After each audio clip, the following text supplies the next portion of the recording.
জুলাই কি অন্নপূর্ণা ভান্ডারে টাকা ঢুকবে? জেনে নিন অন্নপূর্ণা ভান্ডারের সর্বশেষ।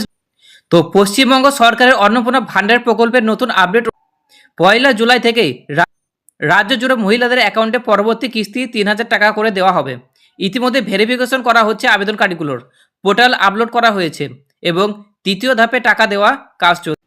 সর্বশেষ আপডেট অনুযায়ী জুলাই মাসের কিস্তি 1 জুলাই থেকে যোগ্য আবেদন অ্যাকাউন্টে এই প্রকল্পের তৃতীয় কিস্তি 3,000 টাকা সরাসরি জমা হতে চলেছে।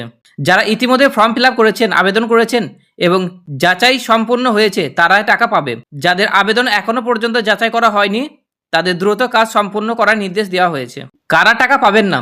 সরকারের তরফ থেকে স্পষ্ট করে বলা হয়েছে, যারা ইনকাম ট্যাক্স দেন, সরকারি চাকরি করেন বা অন্য কোনো বড় ভাতার সুবিধা পাচ্ছেন তারা অন্নপূর্ণা ভান্ডারে টাকা পাবেন না।